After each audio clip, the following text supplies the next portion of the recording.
I think most people, when they make content, say, what's in it for me? I'm gonna get likes. I'm gonna get a customer. I'm gonna get that blue check mark. I think the reason I have the career I have is from the first video I made about wine on YouTube in February 2006 to the stuff I put out today, my brain has always thought, why would anybody watch this?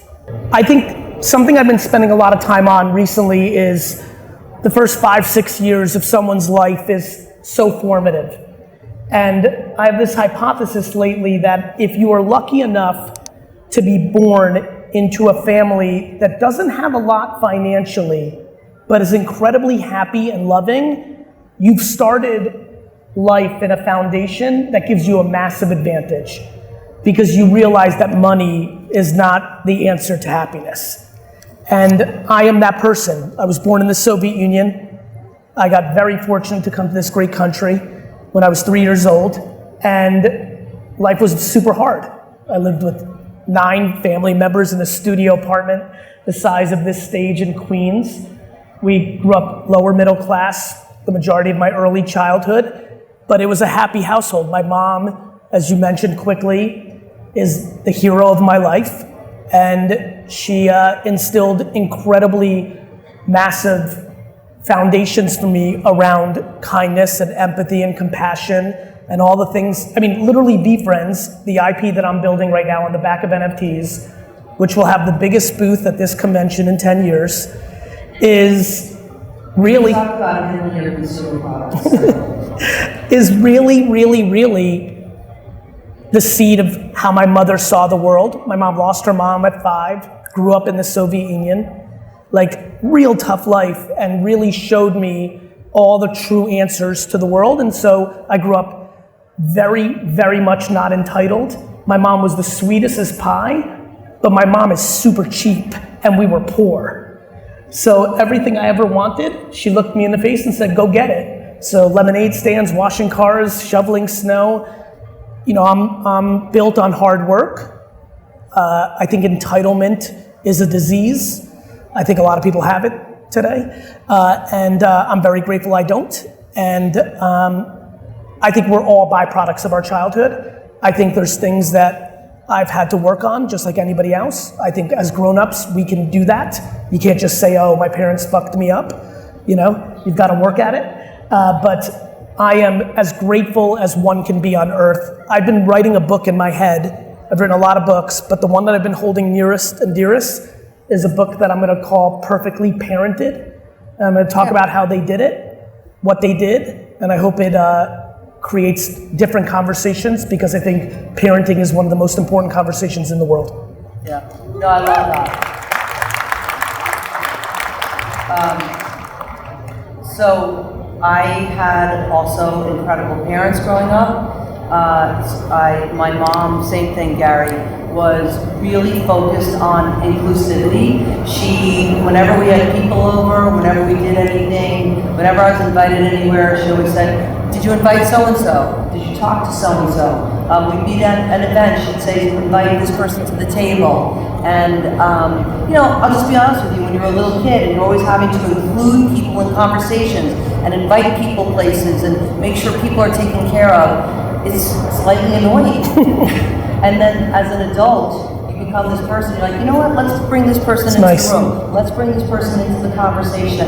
It makes you a great leader. It makes you a great person, yeah. Right? You don't take advantage. You don't look at we're going to get into leadership, but you know, when you grow up with that bedrock of people who actually care about people, care about other people's feelings. I mean, again, we share a lot in common, but having great parents is something that, you know, I don't take for granted for a second. On the flip side, there's a lot of people sitting here. My father's one of them. I love my grandma, may she rest in peace, but boy, oh boy, she saw it different. The thing that inspires me daily and why I put myself so out there and built the following that I built, and definitely why I'm building VeeFriends, is we have the capacity to change. Yeah. Humans inspire me so much. You know, we're sitting here as the byproduct of some good situations, but listen, you and I had a bunch of stuff. I didn't know my dad at all. He worked every day of his life until I was 14. Like, you know, like everyone's got stuff, but taking on the challenge of leaning into optimism and figuring out whether it's meditation, exercise, counseling, education, the consumption of positive content versus negative content, or whatever your path is, I think it's really inspiring that we have the capacity to evolve as well. And that's what I spend my life on, which is I have a level of guilt and gratitude of thinking I had a great situation, and I want to and continue to push the conversation that if one doesn't, you have so much capacity to change your outcome, and I'm inspired by that. I love that. All right, so great foundation. Yes, I mean, how do you not applaud that? Great foundation, and you always. I mean, listen, we're at the licensing shop. We have to talk about licensing and branding and collecting, and you have always been a collector. Big business, collectibles. You've always been very focused on branding. I want to ask you about your personal brand versus your professional brand, and then also the fact that you are you've been obsessed with intellectual property. In fact, many years ago, Gary and I were talking, and we might have been talking about SpongeBob. I don't know what it is. And he literally looked at me and goes, I love intellectual properties. One day, I'm either going to buy one or I'm going to make one. I mean, that was a long time ago. And here we are at the licensing show. It's kind of weird. And you have really thought a lot about this space for a long time. So talk a little bit about branding, and talk a little bit about how you got into then the licensing space. I'm 46 years old, and that means I'm of the age where 1980s after-school television of the 80s cartoons were driving. Okay, what was your Nickelodeon? What was your favorite channel? Well, Nickelodeon's a little later. You know, I loved Pinwheel. I remember early Nickelodeon, but Nickelodeon really hit its scaled way that we know it today. That's right. That's more AJ. Yeah, I was more after school He-Man, Thundercats, Transformers, My Little Pony, Strawberry Shortcake, the rebirth of G.I. Joe. You talked a lot about Strawberry Shortcake when we talked. I love Strawberry Shortcake. It's for sale. Care Bears. And so these were brands that were being built on the distribution of after-school television. There was a lot that happened in the 70s and early 80s on Saturday morning. But if you really look at the moat of mid-80s, early 80s after school, that was a monster of IP building. I was very affected by that. Toys R Us was like the holy grail. Again, we didn't have a lot of money, so on my birthday, I got to go there. Wrestling, WWF, Vince McMahon built IP through humans. There was just a lot going on during that era, as a lot of us know. So I'm affected by that. Baseball cards, I like selling things. There's a lot of that going on. And so I was really affected by that era. And then very honestly, communication has always come natural to me. So not only was I fascinated by He-Man, but I was getting D's and F's in school, but getting A's and B's in history because I thought coup d'etats were fascinating.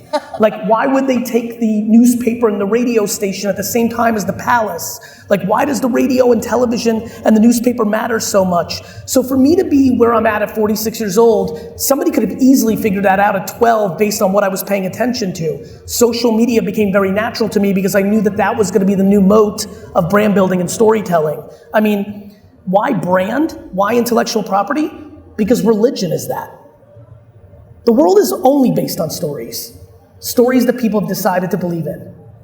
There's not a very big, this may be emotional for some people, and I'm saying this respectfully, but the delta between religion and the Marvel universe is much smaller than people realize, especially when you start looking at some of the most successful IPs of all time. You break down Star Wars, it gets real religious real fast, right? And so I think that people are really in a place where they need to attach to the emotions of stories. We've done it around campfires, we do it today on Roblox and Minecraft and everything in between. And so I've always been fascinated by it.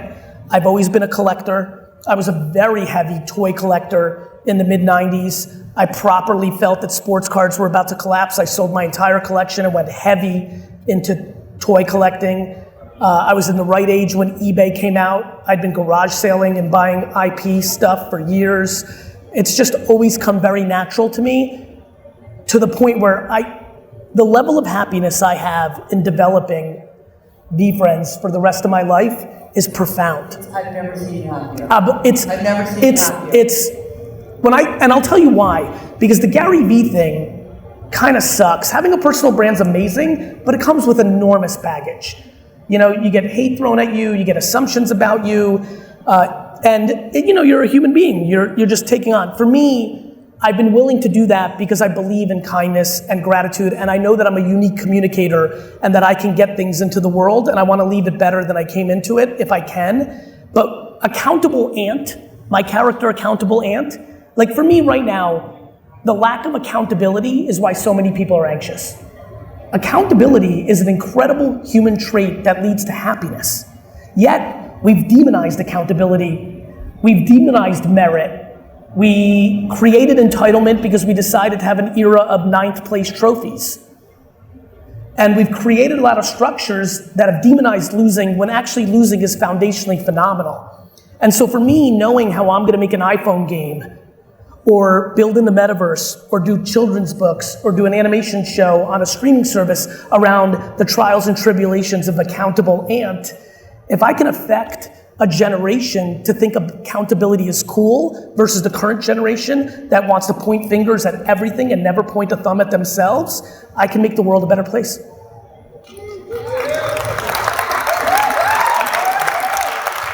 So what I know is I've built one of the largest social media platforms in the world off of no distribution in real world, all social. That's been fun. I like it, but I don't need, you know me, I don't need it. It's not what I want, it's the message that I want, and I've used myself as a vehicle. The IP allows me to make that 500x, and when I saw faces and I saw people understand, like, I've got 6 or 7 things I want to put into the earth in a different way. I want to show young men that you can build an empire and be kind, not a dick. So before we get there, I want to go back a little bit, just a little bit. Because one of the things, what I think is so amazing about what you're doing is you hit the nail on the head, and that is, I think one of the things we all love about the business that we're in is emotional connection. And for a lot of years, this business was very transactional. Yeah. It was, let's take the IP and put it on product. And it's not. It is really about building brands. And I didn't grow up in the licensing industry. I came to it at the company I worked for. I was working in marketing. Marketing is about creating consumer connections, and the privilege of working across some of the most iconic brands in the world, like SpongeBob, Turtles, etc., is that this means a lot to people, a lot. And to your point, some of these shows and characters and brands have been with us in times that are really, really challenging. And I think that's why this business is so exciting, and that's why you're seeing so much growth. And so, you are literally the perfect person to step into this space because of your foundation about understanding the importance of brand. Before we go to VeeFriends, you are a brand, Gary. Let's just take a minute and talk about GaryVee, the brand, Gary Vaynerchuk and GaryVee. And this is a personal question. How do you unpack it? I mean, how do you separate that you are a very private person, living a very public life, and now you're going to be more public because of what you created, and obviously then how do you distinguish between the two? I tell people all the time, you're in control.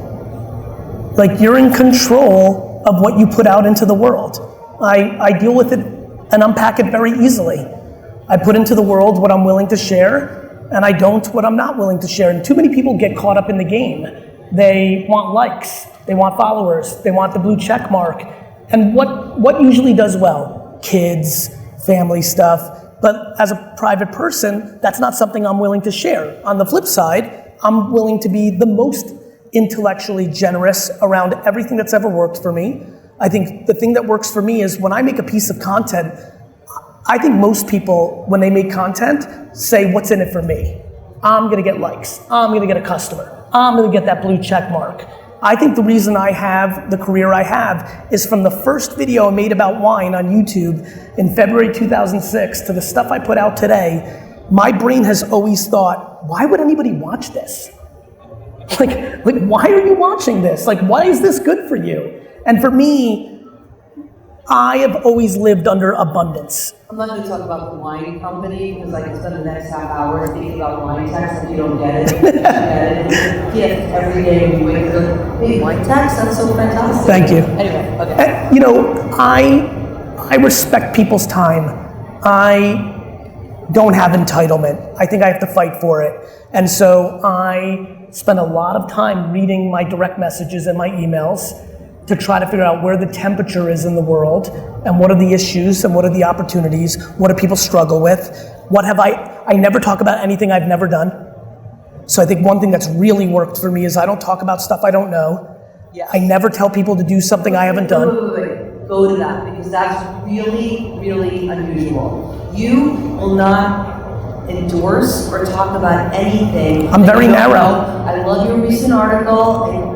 I think I just read it where you talked about how people were endorsing NFTs that they didn't even experience. It's crazy. What is that? So People, talk a little bit about that. It's this industry. I'll make a really interesting comment. You brought it up, and I've watched this industry from afar for a long time. I think the reason the industry is doing better, macro, is we've become less transactional. People are protecting their brand. They don't need the brand in every category to maximize the P&L. They realize if they make some sort of silly thing for short-term money, it might hurt their overall thing. That's how I've always thought. I've been very patient. I never do anything that can tarnish me. I really work on that. I think it's important. I just don't know how any level of money is worth you not putting your head on a pillow at night. It doesn't make sense to me. It's not how I see the world. And so I focus on that. I also think the world is abundant. I also am incredibly patient. You know, I spent the first 12 years of my career building my dad's business for him. I started my company at 34 years old in another company's conference room because we had no money. I was 34 before I ever made $100,000 a year. Like, you can accomplish a lot. Everyone's so anxious. Everyone wants it so fast. Everybody wants to keep up with the Joneses. They want to make it now so they can show or enjoy. Like, to me, enjoy the process of your career, not the money you make from your career so you can then enjoy it. And that's the game I play. So a lot of us here, we're working for companies, we're managing teams, we're working with colleagues, and you know, Gary's written a lot of books, and I will tell you, again, as both a friend and a fan, the book he recently written, which I will talk about because he won't, called 12 and a Half. It's actually incredible. It's called, I'll just read the exact full name, Leveraging the 12 and a Half. Emotional ingredients. Leveraging the emotional, I got it, I got it. Leveraging the emotional ingredients necessary for business success. And this book, the minute I got it, I sent him a note, I said, this resonates. Because he's one of the few people in the industry talking about empathy, talking about kindness, candor, and most importantly, the soft skills, which I completely agree with you, are so undervalued. And so I just want you to talk to this room before we get into, obviously, VeeCon. I want to just talk about your perspective on that. It's so important. I think business has a bad name. I think we've misbranded business. The brand of business is broken. I think a lot of people have very honorable, very kind business skills, and the world thinks business is rough and sharp elbows and nice. Like, even like it just made me like jump up a little bit. This concept that the world has been pushing on us, that nice guys finish last, is a travesty. No. It's a travesty that people believe that. It makes people behave in ways that they don't have in their soul, and it's broken. And I think we have to have a new conversation. I think hard skills are commoditized, machine learning, AI, many other things. That's where the commodity is.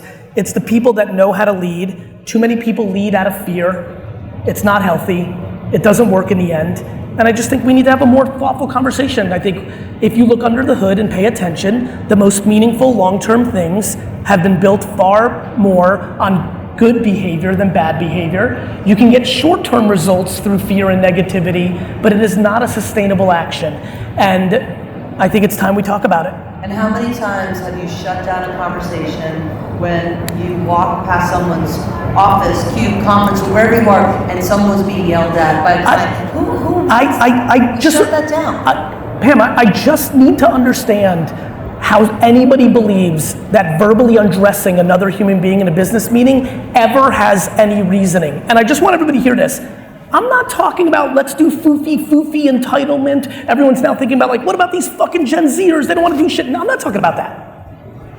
I'm not talking about like we have to do stuff, of course. I'm talking about people using negativity and fear as drivers. Yeah, it's nobody wants to be scared of their boss. Right? So many people are struggling when I'm pushing this out because they're worried about entitlement. And I understand that. It is a fine balance. But we just need to have a different convo because you get way more out of honey than vinegar. It is documented proof. But most of all, the thing that bothers me the most is I watch nice people navigate their careers and try to develop less nice skills because they believe subconsciously and consciously that it gets them further, and that has to be eradicated. I totally agree. Let's give applause for that. And I love the way you're weaving that message in back and forth. It's so important. Okay, Maura, I got the time frame, so I'm going to move to VeeCon. Okay. So you just made your dream come true. For a long time, you dreamt about what VeeCon could be.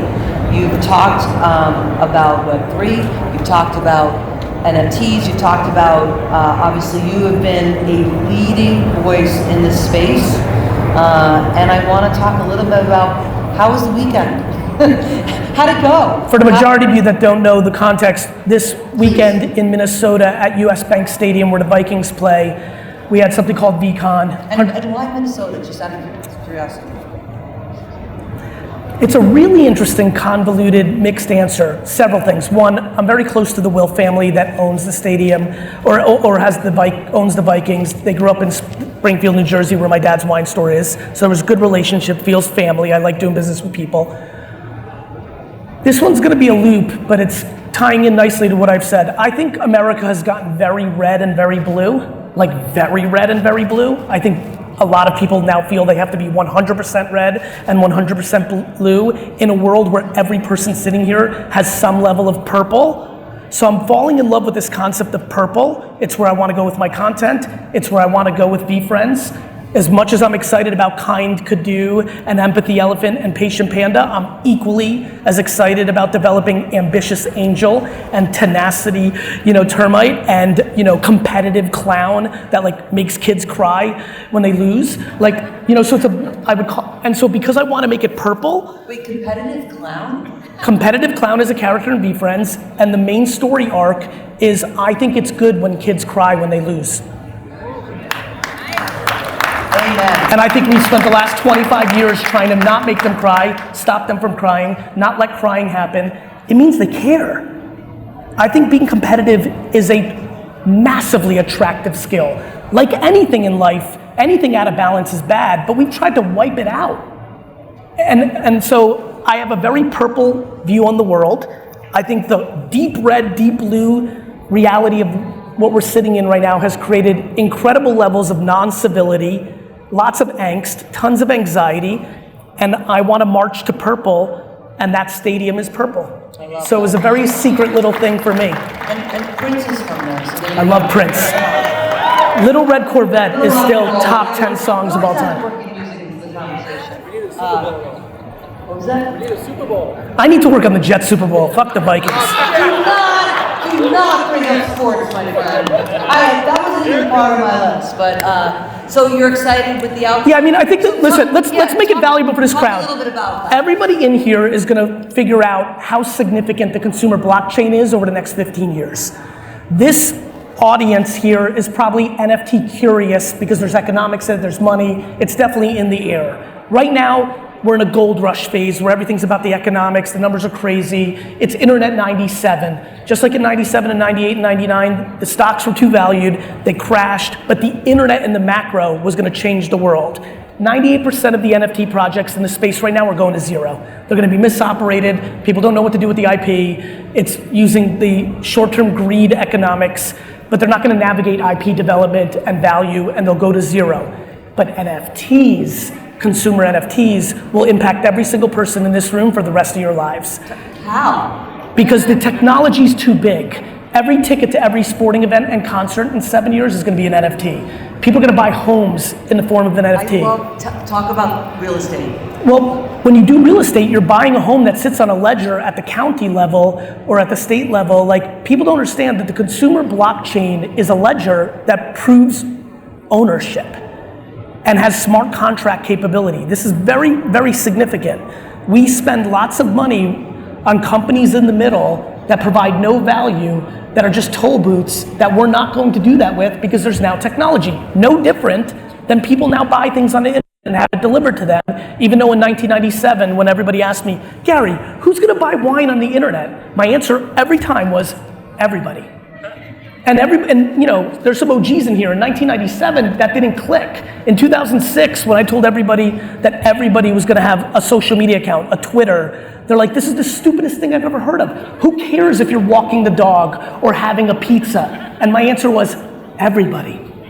And it didn't register to people, but that's what humans are. We're a bunch of yentas. We wanna know people's business, you know? And but more importantly, it's the flip side. Besides our curiosity and wanting to know, people need to communicate. The reason social media worked is you want to show everybody your new car. You want to show everybody your family's having a great time at Disney. It's what people do. They used to do it by taking 100 photos, coming back and having their 4 friends come over and look at the photos. This just created technology scale.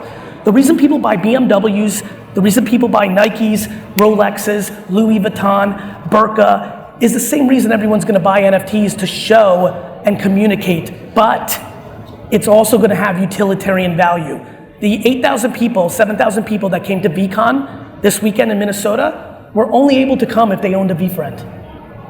So this is gonna change the world. It's gonna eat up this conference. In 10 years, the concept of NFTs, whether they're called NFTs or we came up with some new world, is going to be the dominant infrastructure of this conference. Let me make a more profound statement. There's actually no logical sense for anybody to establish an IP ever again in book form, cartoon form, toy form, YouTube form. All of it makes more sense to start as an NFT to establish the IP rights on the blockchain, and then you can develop it. There is no path to IP building that doesn't start with step 1, minted on the blockchain, because you get a royalty component for every transaction in perpetuity. So brands will definitely matter going forward. Brands matter forever. I was just gonna say. Right, like, look, do you know why the world is a religious place? Because churches and religious institutions were the fastest mover on the printing press, and the printing press changed the world. Like, this has always been about communication. This has always been about communication. Everybody here over the age of 45 grossly underestimated the internet 25 years ago.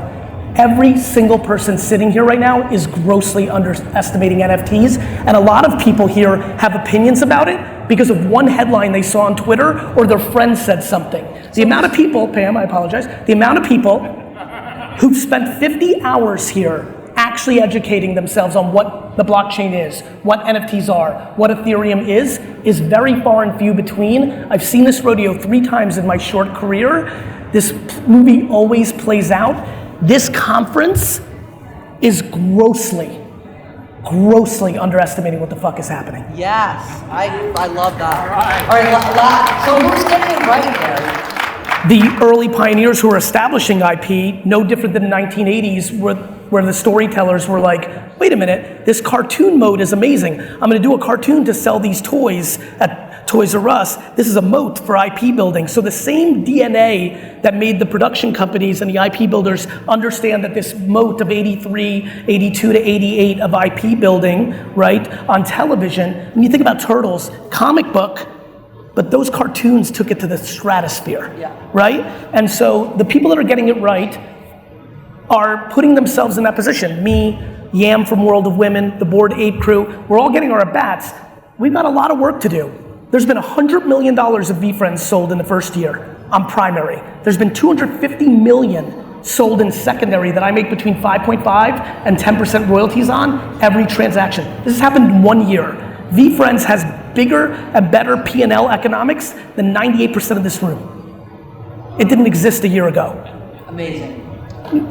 But it's not that amazing. It's a timing execution thing. No, but you said yourself you didn't expect it to be. I didn't. I'm just saying. It's why I'm saying not amazing. Because a lot of it's coming from greed. greed on the other side. People think it's how they're going to become a millionaire, and I'm like, keep saying, like, don't spend money you can't afford to lose. Slow down. Like, I love the correction that's happened in pricing the last 3 weeks because it gets some of the riffraff out of the system. Right. But you have to understand, when you're sitting with IP and you issue NFTs, but then you can trigger experiences. Every IP in here can do a pop-up museum in New York City that only can get into if you have the NFT. Like, there's so much more. You look at the music industry and you think about the wealth that Prince or Bruce Springsteen or Michael Jackson or the Beatles created. People in music have made so much money because they've had royalties in perpetuity. For the first time ever, at scale on the consumer end, we can do that with IP. That's a big deal.